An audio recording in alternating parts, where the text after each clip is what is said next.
Close to home, this summer has been dominated by chaos and wretchedness in the Channel Tunnel for those living around it and for those struggling to get through it. Joining us now, French Ambassador to the UK, Sylvie Bermann. Thanks very much for coming in, Ambassador. Do you accept, when you look at what we've seen night after night around the port of Calais, that France needs help with this? It's not working.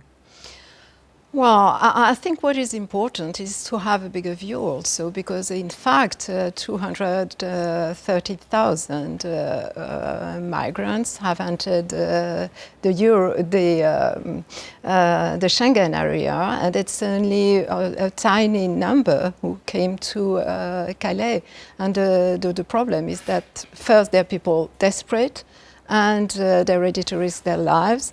And most of them don't want to stay in any other country because they have family here or communities like Sudanese, they speak English, and so that's the reason why they want to go there. But we've taken a lot of measures. Longer term, you might want a bigger view. Right now, it's gridlock and it's violent and it's unbearable for those trying to get through and for those living around it. Do you believe that EU border guards could be deployed to Calais? That's a suggestion today.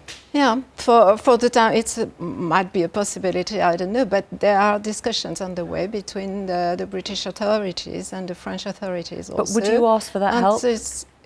Well, discussions are on the way, so I don't know what's happening. I attended a meeting with Theresa May last week with our Interior Minister.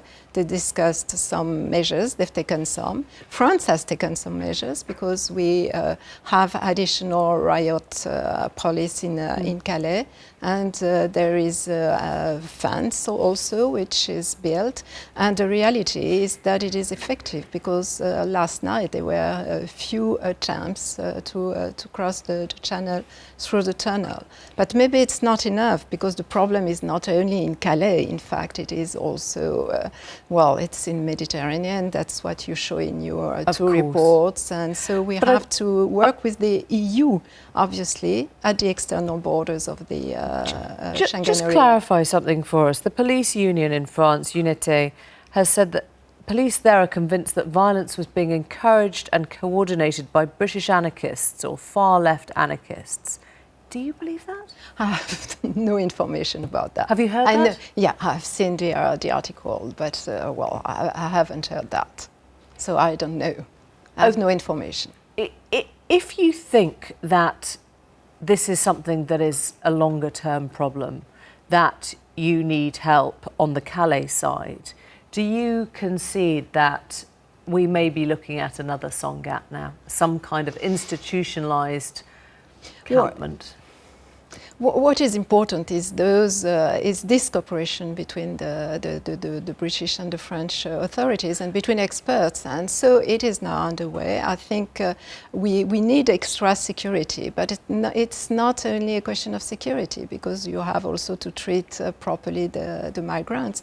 And but I'm just trying to get back to that question. Of course everyone wants cooperation, but when we're talking about cooperation, it's not something that's going to be solved overnight now. It's something that looks more permanent. Do you think that we will start to look at a place in Calais being a permanent camp now? Well, I can't answer that. It has to be decided by the French authorities, and it hasn't for the time being. And as I say, we have this cooperation, and it's well, they're discussing now some issues.